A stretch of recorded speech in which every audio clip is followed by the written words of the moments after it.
Hello, my name is Kai, and I am a bit of a rambler. I like to travel, learn, and tell stories. And this week, I got some stories. Just about what's going on this week. So, I'm getting a second month in my Panama apartment, my little private hostel thing going on here. There's no windows, which would be a problem if they didn't clean this place every day, and I'm very clean with my own private room. But they clean the bathrooms every day, they clean the hallways every day, they clean the kitchen every day. So the place is just very clean. And also, I asked them if I could stay a second month, and they offered me a substantial discount, and I don't know why, but I accepted immediately because it was like a 25% discount. Yeah, almost exactly 25%. I paid $330 the first month for my private room with a shared bathroom that, like I said, is cleaned every day. I've never been in there and it's dirty. They empty the trash every day. There's a kitchen. You can use 4 different gas burners with 2 propane tanks hooked up. They've never been out. There's a hot shower. Actually, the shower went cold a couple days ago, and you had to turn it off and on, and then it worked again, and then just today, actually, that doesn't work anymore, but I reported it, and they said they'll have someone out immediately to come look at it and fix it, and considering how they take care of everything here daily, I'm expecting a quick resolution to the cold water situation. Also, I'm here in Panama in the summer, so it's like 90 degrees outside, and even though it's cool inside with the air conditioning, I took a cold shower yesterday, and it was not so bad. Still eager for them to fix it, and pretty sure they will. Been kind of an eventful week.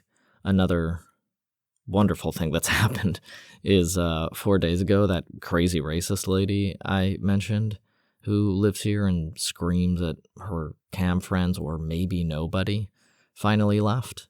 Or I haven't heard her for 4 days, and I'm pretty sure if she were still here, I would hear her. So it's even quieter here than it was before, which is another reason I'm staying. It's so quiet in here. I can record audio during the day, which is usually a problem wherever I rent because it has a window. This room has no windows.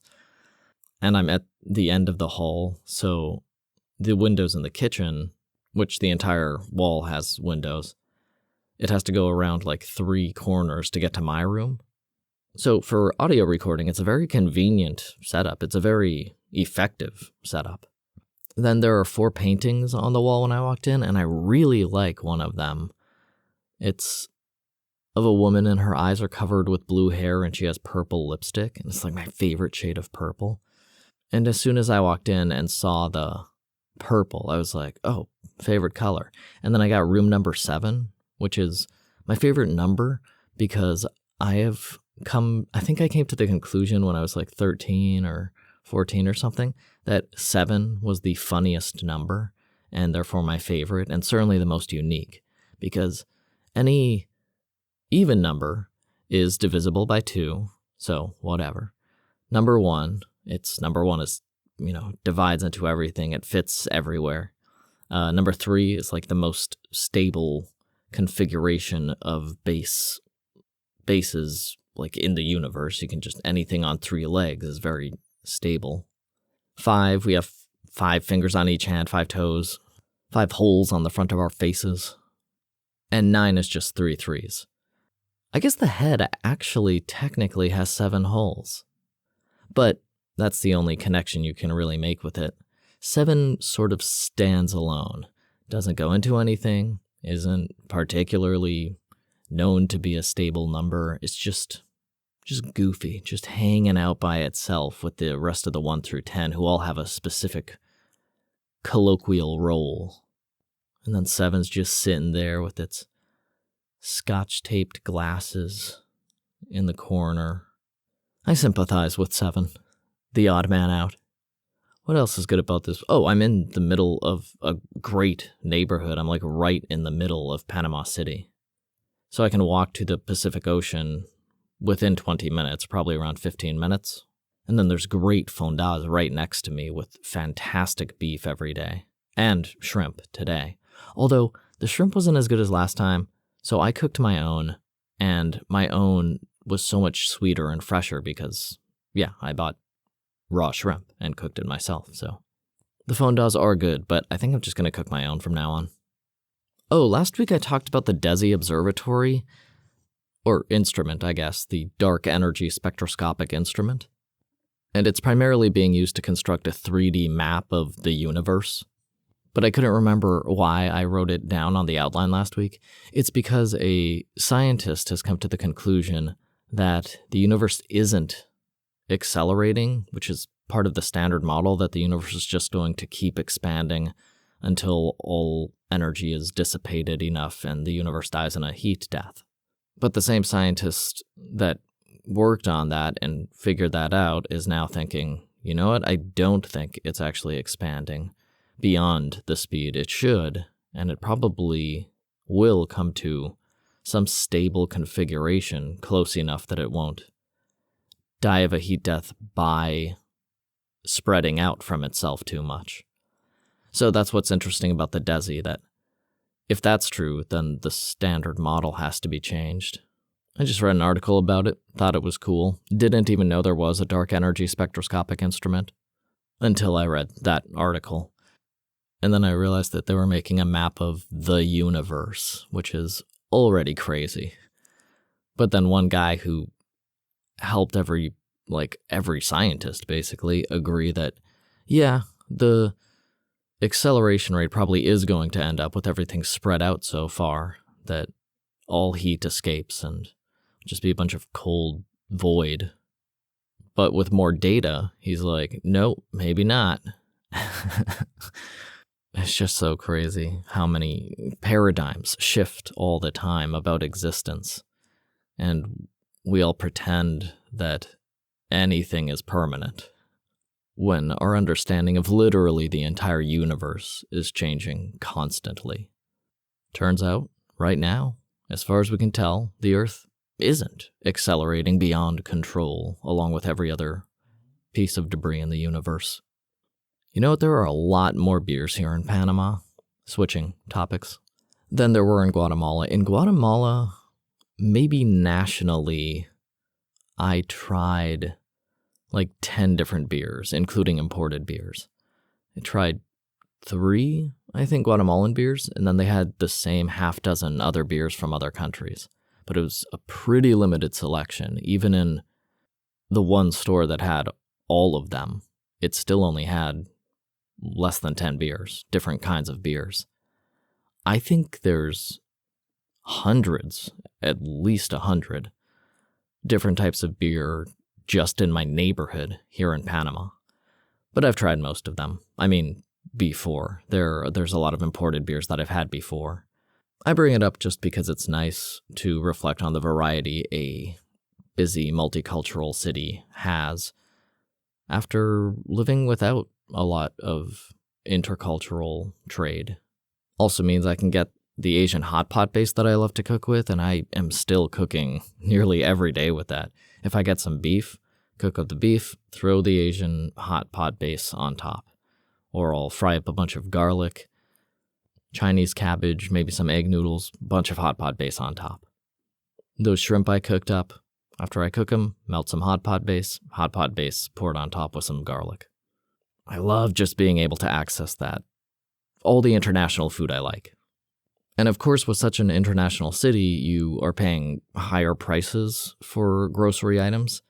But, like I said, the rent's $300 here and now $250 per month, so I don't really have any complaints about paying $6 a pound for shrimp. Haven't found a croc yet. Still looking. Will keep looking. Gonna find me a croc. I walk along the wall a lot, and there's still all the mapaches, but yet to see the crocodile. Again, I just think my eyes are slipping over them because they're so well camouflaged in their environment. Because everyone else sees them. Everyone I've talked to sees crocodiles everywhere, apparently. And they're escaping me. But that's okay, I don't hold it against them. They're naturally hidden creatures. Bastards. Oh, I finally got a credit card. It's being shipped to me now. I've never had a credit card before, which is kind of crazy considering even basic cash back would have been quite a boom this past decade while I was traveling. But I just didn't need one. I've always been good with money, so I never needed to use a credit card in the States. I lived within my extremely mean budget. And then, as I've mentioned, once I started teaching English, I had plenty of money to travel or do whatever I wanted, so I didn't need a credit card. And so I just never got one. But now I'm sitting around, and there's really no reason not to get one. And I can use it for international transactions without any foreign transaction fee, which in a place like Panama is actually quite useful because it's more expensive than the countries I'm usually in. $3 a pound shrimp rather than $6 Panamanian shrimp. But I can only take out $250 at a time while in Panama.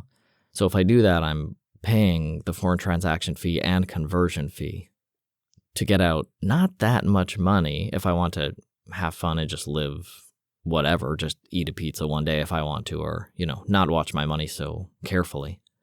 So if I get a credit card with no foreign transaction fees, I don't have to worry about that. I can use that card pretty much anywhere, especially in a more modern city like Panama City. Then I don't have to worry about using up my cash so fast. I tried to get one that gives extra points for Airbnb rentals because I use Airbnb very often. But credit card companies are weird. I called them up and none of the companies can tell you what they categorize as travel. Or rather, they will not tell you. You have to get the credit card and charge it, and then they will tell you if it worked and you got the reward points. But after you charge it, you're going to know anyway. So, you know it before they do. And when I called up the credit card companies and I was like, well, Airbnb is very common. People must charge it all the time. Do people receive the reward points for travel if you use Airbnb? And the credit card companies all told me, there's no way for me to tell. I was like, that cannot be true. But whatever. I don't trust you anyway, you creepy institutions. I'm just going to make you pay all my foreign transaction fees. Oh, the podcast just came out about how I got my start traveling and teaching, which is just such a great story. I love how it starts. I was looking for a Nintendo 64 controller on Craigslist, and in the for sale section of Craigslist, someone posted an ad for an English teacher, and I answered it, even though it was specifically asking for female teachers. And they hired me, and things took off. I did let them know I wasn't female. I was just like, hey, I'm not a girl, but I do want to travel, and teaching sounds cool, and I like learning new languages. And they were like, thank God. Female teachers are preferred because there are fewer female travelers and fewer female English teachers abroad. But it's such a wide open market. There are so many more students than there are English teachers out there that if you express any sort of interest to an English teaching school about traveling to their country and teaching there, they will grab you with both hands and tug you into their world, giving you a sign-up bonus and airfare redemption, airfare compensation. Repayment? Airfare repayment? There's got to be a smarter way to say that. Yeah, so if you hear my stories about teaching English and you're like, I don't know, it might be tricky if all these English teachers are competing for students, which is what somebody asked me very recently. They said they had thought about teaching English, but it must be difficult because once you actually are in the system, all the teachers are competing for students. And I don't know where they got that idea, but immediately I told them, no, there's zero competition. There are hundreds of students globally available for every viable English teacher deciding to go abroad. China alone has thousands of job postings right now for an English teacher. Globally, there must be tens of thousands of jobs available right now. If just in one country, China, there's thousands. And I checked Thailand recently also. There's hundreds just in the Bangkok area. So yeah, the jobs are out there. The students are waiting. If you're worried you're going to have trouble getting a posting once you actually commit to being an English teacher, that is going to literally be the least of your worries. You'll have competing offers from every school that you apply to, basically. It's crazy how wide open the market. It's the most wide open job market I have ever heard of, and I certainly personally know about. Are you a creep? They won't want you. That's like the one disqualifying factor. But if you're not creepy and you speak fluent English, you have a job in dozens of countries immediately. It's wild. It's a wild world. Do. And what's been going on? Oh, you know what I noticed? There's actually a whole bunch of public exercise parks here, which is pretty rare for developed countries. I don't know why, but like Southeast Asia and Asia have a lot of exercise parks to keep their population healthy, according to the government articles I've read that talk about them. And most developed countries I've been to don't have many public exercise parks. Like there might be exercise equipment in certain German parks or American parks, but they're very spaced out. And right here in Panama anyway, that place I walk along looking for the crocs and the mapaches, there's, I don't know, every kilometer, there's probably another exercise park with pull-up bars and benches to do sit-ups on and all sorts of, joint stretching machines and all that, which is great because I haven't done pull-ups in a while and I used to be good at them, but I think I mentioned it's been like years since I've been seriously exercising every day. So I tried to do pull-ups and I could do 3 and I was like, hey man, it's a good start. But I've been doing push-ups a lot for the past few months. Like I said, 37 a day. And I was like, oh, okay, I could probably do pull-ups, but nope, totally different muscles, and I gotta relearn from the bottom up. But it's good because I've kind of been getting bored with the push-ups, so doing something else for my arms and shoulder muscles and all that I'm neglecting by only doing push-ups were definitely exercised by doing some pull-ups the other day. So I think I'll hop up on there and do a few pull-ups whenever I'm hunting for crocs. I remember pull-ups always advancing really quickly too. Same with push-ups. If I do 10 push-ups, the next day I'm probably going to be able to do 12 with the same amount of effort, which is a pretty fast improvement. You'll get to 20 in a few days. Like, it's pretty cool how quickly our bodies adapt to physical stress like exercise. You do it, your body learns it, it gets better at it. And it does it all for you. Man, human bodies are cool. What else has been going on? Like the public exercise parks. Oh, I'm actually really worried about running out of the hot pot base because I found my favorite one that I actually used to buy in China. Or that's not true, but I found my second favorite one from China in one of the Asian markets here. But there was one pack and I got the last pack and it has 4 small blocks of the hot pot base. But I've used up 2.5 of them, so I only have 1.5 blocks left. So I'm going to have to go back to what's still like my 4th or 5th favorite hot pot base, which they have very commonly all around in every Asian store here. For some reason, I don't know.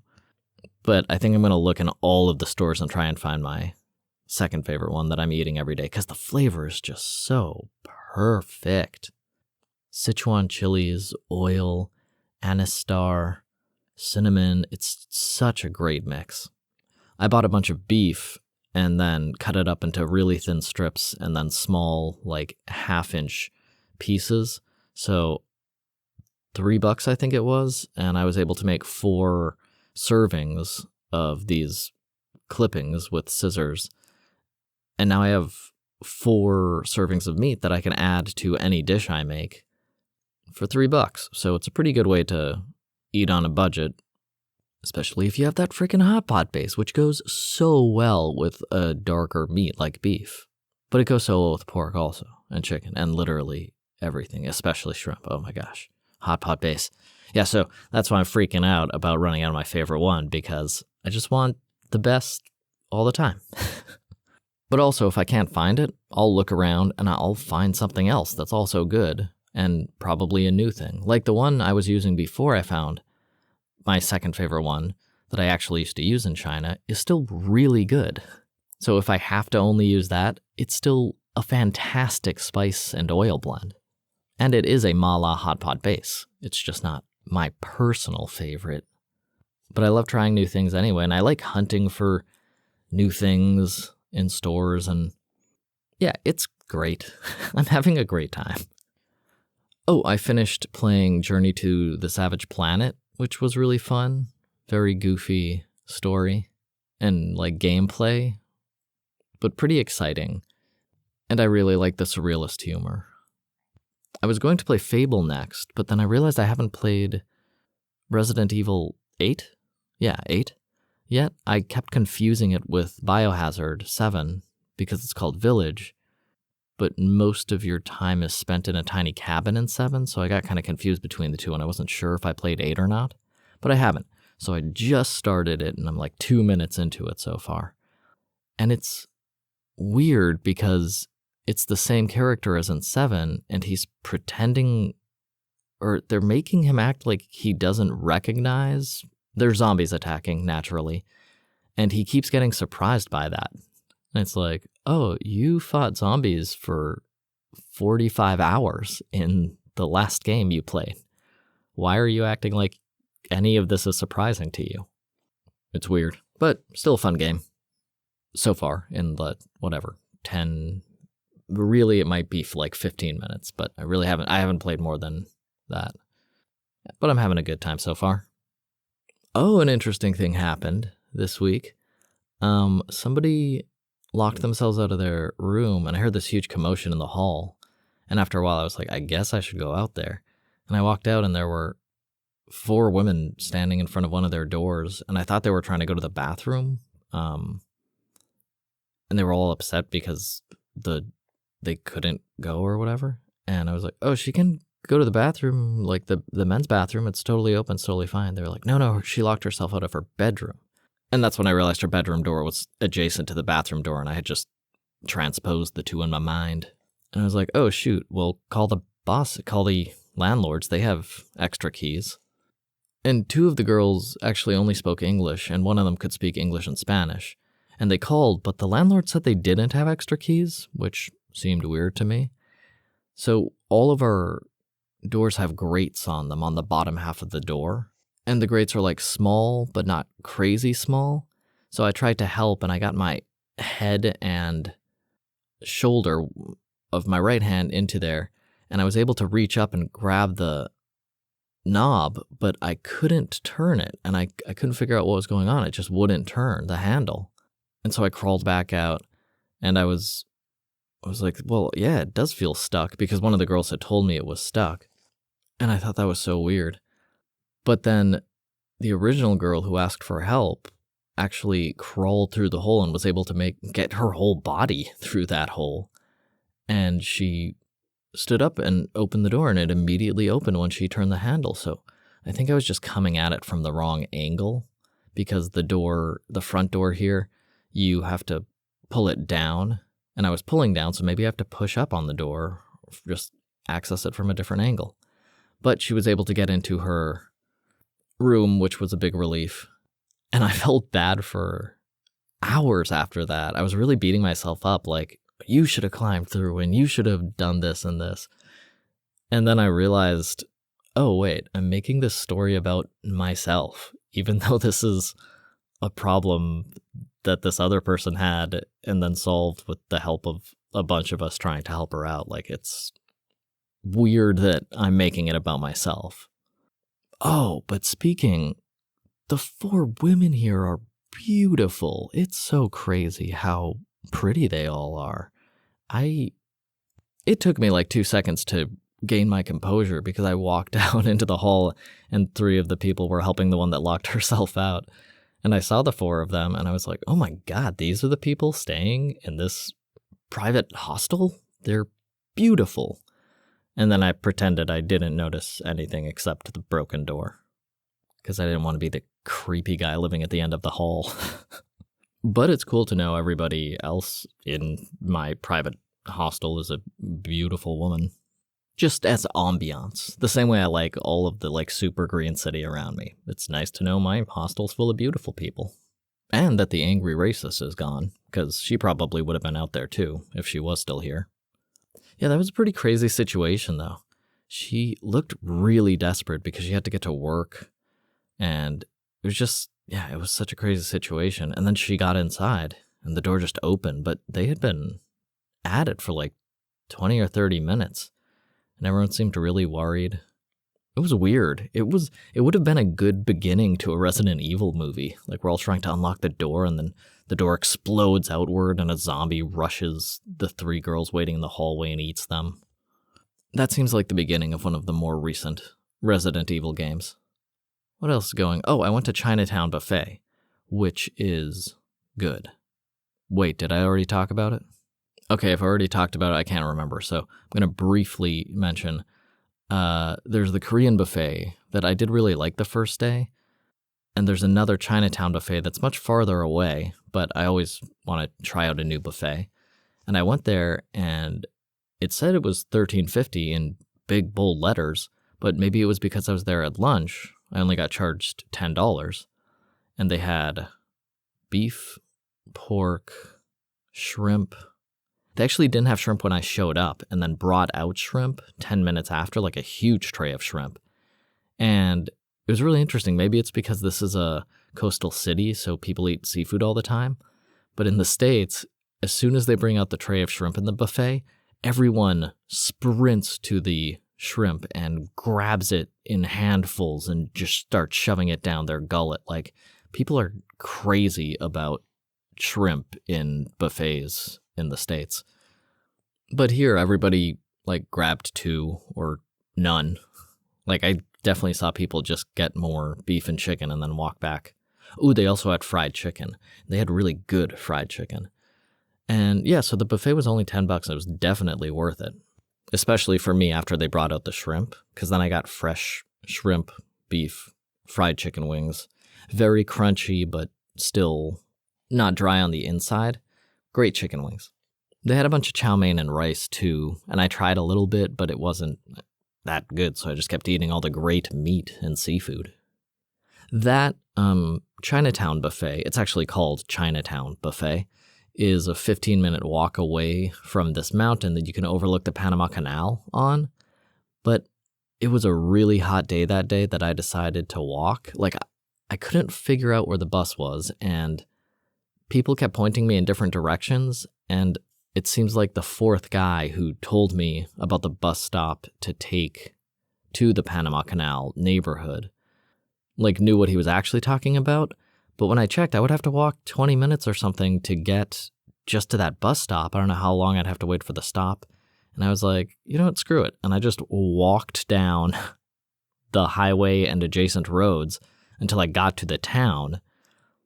I had to run across 2 highways or something, but the highways aren't completely full all the time. There were spaces, so when there were no cars, I just ran across a couple.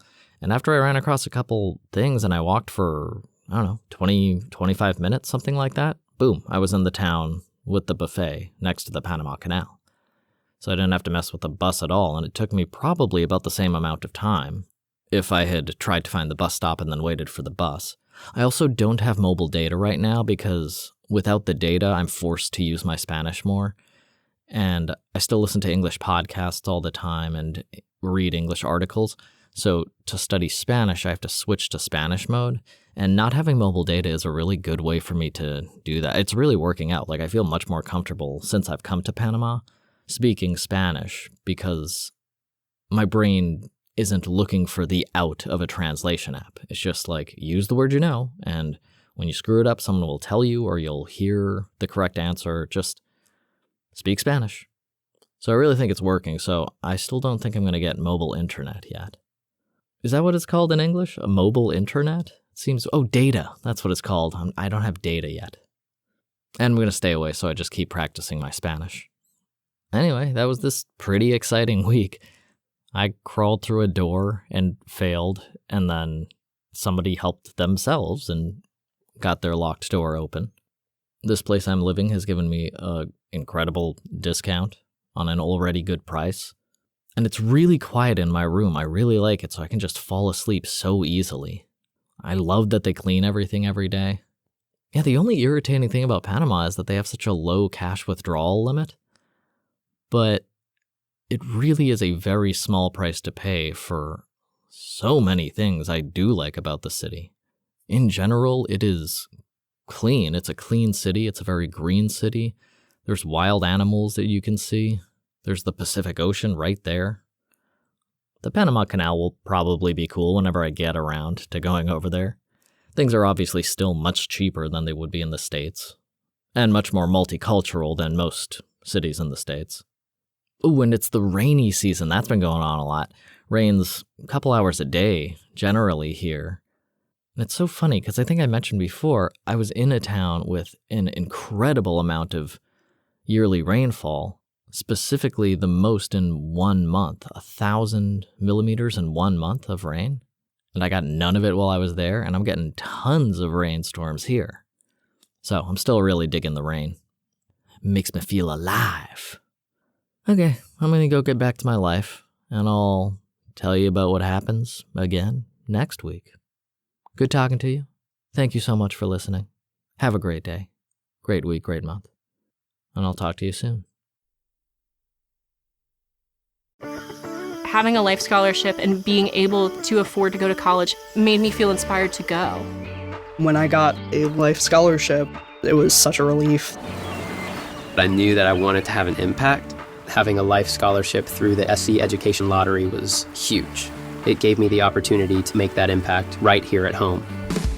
The South Carolina Education Lottery. A better you, a better us, a better South Carolina. Visit sceducationlottery.com/betteryou. Ready to make a real impact every day?